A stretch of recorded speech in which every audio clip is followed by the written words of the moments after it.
we shall be bringing to you another special package as far as sport is concerned. The untold story of the Osajis. Yes, one of them, as we're speaking, is currently on scholarship in the US. She's 18 years of age. She is a Nigerian. Before she departed the shores of the country, she lived in Lagos. And as we speak, at the age of 18, she runs 12.63 seconds in the women's 100 meters. And she says she's confident that she can run 10 seconds, which would be arguably the fastest time by any woman living or dead in the world. That's Chibuzu Osaji. But interesting story is the fact that the Osajis have won 35 trophies.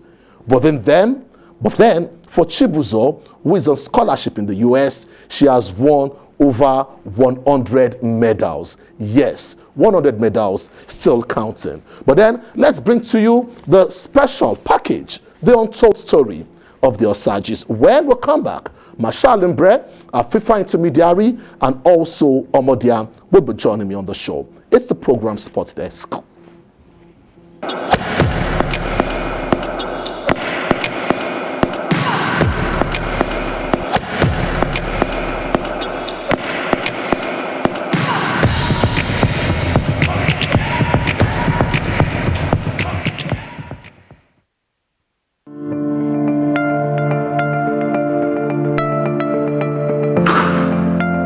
Ndidi, Tochi, and Malcolm have all developed interest in the sport tennis, while Chibuzu is on scholarship in the US, where she currently runs a personal best time of 12.63 seconds in the women's 100 meters events.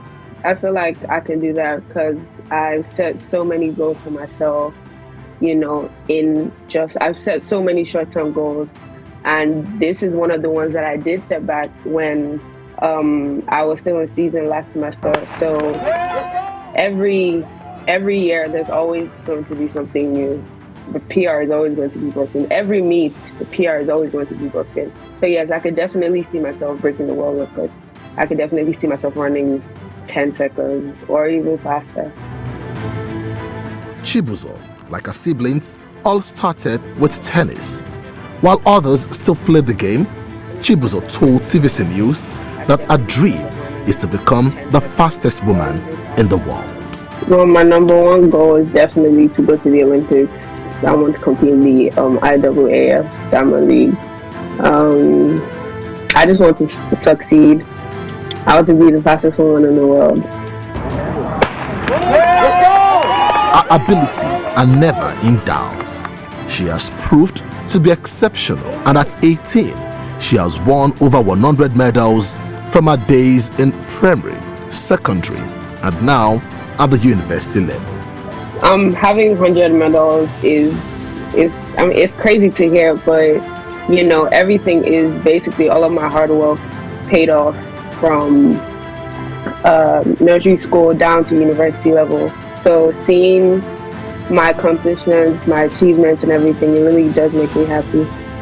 She started some in her late primaries, and they would call her to come and run for their house and all whatnot. But at that time, we weren't cautious of the fact that she could do it.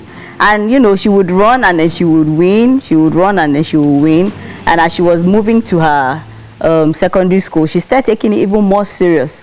And when we saw the seriousness in her, we then became serious. And from the early secondaries, she would represent her school in competitions outside the school. They would even ask her to join the senior team to go compete. And she kept doing very well, so well that they even made her the sports prefect of her school. And the medals kept coming. It kept coming. For each competition she would win, and here we are today. Mr. and Mrs. Osaji have played a significant role in ensuring that sports is life for the family, especially tennis. But this has not been an easy task. His strategy was to catch them young, to start at a very tender age. In fact, at that point in time, I really didn't get what he was doing. I just felt like, why are you stressing these kids? This one is just 1 year old. What would he know and all? But apparently, that was the proper way to go about it, because now tennis comes to them very naturally. Okay. But one man has been the coach over the years. Apart from being a father and a husband, sports in the family has got nothing to do with sex of the child, male or female. Tochi and Ndidi, just like Chibuzu, first held a tennis racket at the age of 2. Both acting like the Williams sisters. Ndidi, the youngest of the ladies, boasts of over 13 trophies, all from tennis. I feel very happy and proud of myself, knowing that I was able to do this and win. When I played some tournaments, there are actually some very tough and challenging opponents to beat, and I definitely struggled a lot. Our last tournament was in September 2021 at the Sapetro Futures event, while our brother Malcolm lost in the final. Ndidi won the under-12 girls category. It was very exciting to win the tournament and know that I'm a champion and I've won another tournament and expecting to win more. Tochi is also pushing her way to success in tennis. Just like the Williams sisters, Tochi has lost a few times in the final of competitions to her younger sister, Ndidi. I don't feel pain because I don't really beat myself up just because she's my younger sister and she's winning me. I just overlook it and look into winning the next one. I played 2 finals in the fan competition. I won the under 12 and I narrowly lost in the under 14.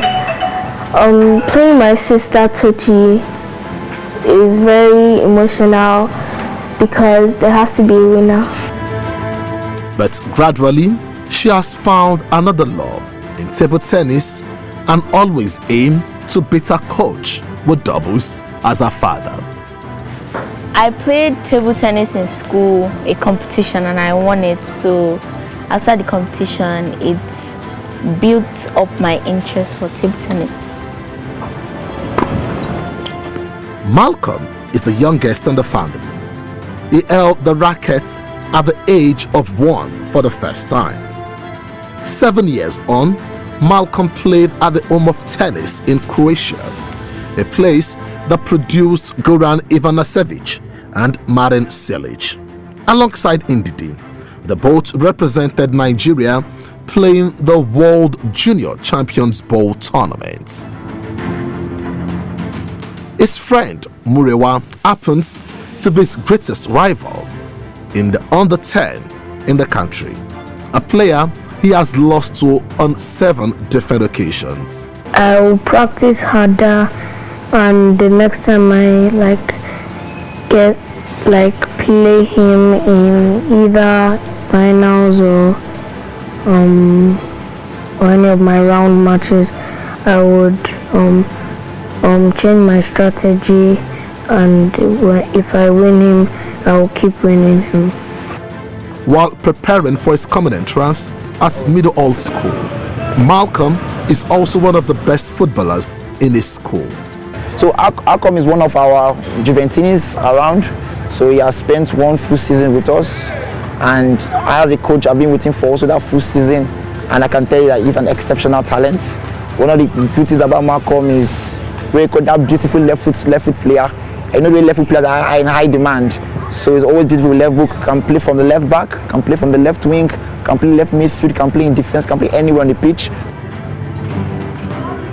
He came in as a substitute to score for his club, Juventus Academy, a team affiliated to the Old Lady of Turin. For us at Meadow Hall, we do not believe in developing children who are just book smart. We believe in developing the total child.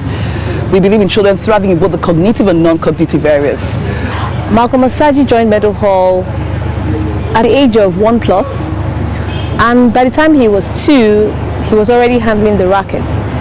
Then the parents looked at it and felt, tennis is something that just came naturally to him. By the time he got to year 1, which was about 5, when he was about 5 years old, he started playing the tennis. He joined the school tennis club and started playing. By the time Malcolm got to year 2, surprisingly, he played in a tournament against a year 6 child. And guess what? Malcolm won. Year 2, you can imagine.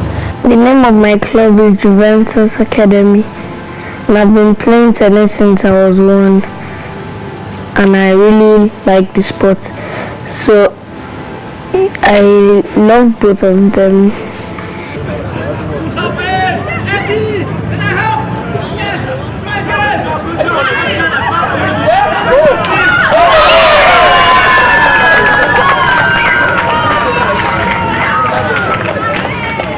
With an eye on football for Malcolm, Mr. Osaji has impacted the tennis love in all his children, one that bonds the family.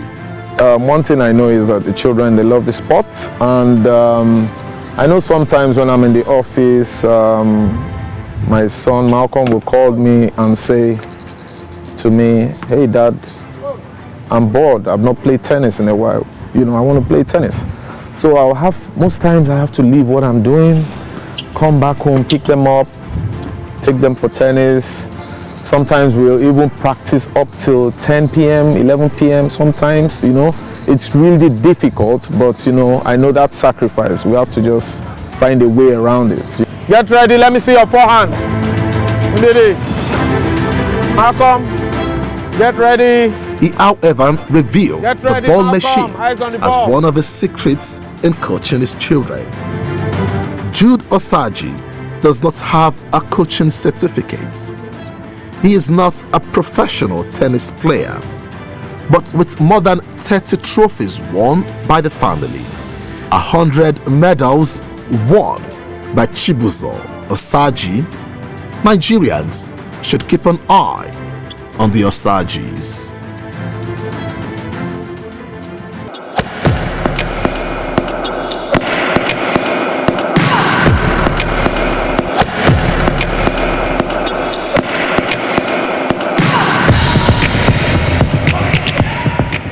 TVC Sport Desk. Wow Washing Win Millions promo.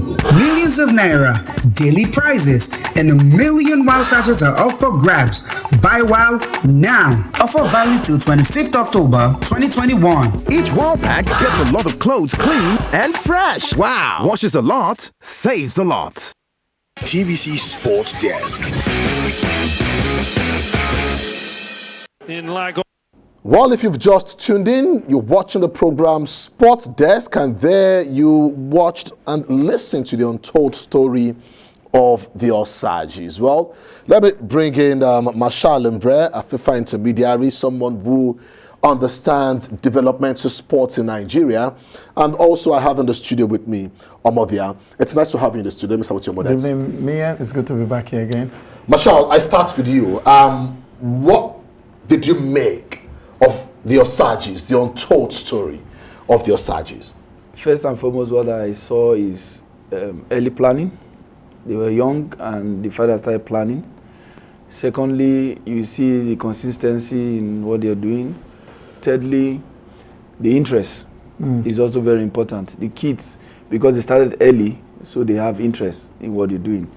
And lastly, I can see investment. There is an investment on the children. There is money being spent in trying to get to where they're going to. And if I may add, is also if you see where they're training, they have the facilities around. Yes. So not every young kids in Nigeria have this opportunity to and access to all this stuff. That comes to where we keep talking about, school sports once again. Yeah. Very few schools, have the facilities that Marshal, just talked about. Yeah. Okay, I was at Middle Hall, Green Spring, and a few of them, but we need there is need for the government, to enforce, facilities where you have children develop their talent. I was speaking to Mr. Osaji, and he made mention of something. He said, every child has got a gift. Every child has got a gift. And it's up to the parents, the teachers, the collective effort to discover what that child can offer. I agree, me. And back in the days, you talked about the school sports. I remember, you get secondary schools, not these academies now. They have a proper football pitch. They have a handball court. They have a volleyball court. They have all this inside. You just pick a sport that you are interested in and start training. They have coaches and trainers. I, for one, I can play handball, I can play volleyball, I can play football, I can play a bit of basketball, all because of my early days. But now, these days, you see schools set up, and it's just the building alone. There's no other interest in even having a sports side to the school. So that's where it starts from here. That's where the government needs to come in. Now you see academies doing what the schools should have done or should be doing. It's now academies where you pay more. But if the schools adopt this initiative, you see us getting this circle of talent every year in tournaments, whether tennis, football, basketball, we get them easily. But for the records and for those watching, while we were playing, that untold story, Marshall Limbre is someone who understands, development of football. Yeah. And it didn't take him long when he said Malcolm Osaji knows how to play football. For the records, when he saw John Ogu train for 15 minutes, he said, Ogu, you've just earned yourself an opportunity to indeed play professional football. John Ogu is in Nigeria. You can ask him. Ask anyone close to him. Marshall Limbre, indeed. What did it twinkle of an eye? You just saw him and you said he knows how to play football. What did you see? For me, when I watch kids playing, first and foremost, you first of all see the talent in the kids. Every kid has his talent. And if you don't have to watch for too long to know what he has. If you can see that clip you showed, that football clip, he's a left footer. Number one, left-footed players are always very scarce in Europe. And as a left footer, there are so many things he can do with the ball. He can move the ball closely to himself and can keep it to himself. And that was what he did before he scored. So he was trying to dribble 1, 2, 3. Those type of techniques and things are talents. Once you see that, this boy has a gifted talent. You can build on it. But for Malcolm, he plays tennis with his right hand, plays football with both legs, but I think it's more deadly with the left leg. But then that's the untold story of the Osajis.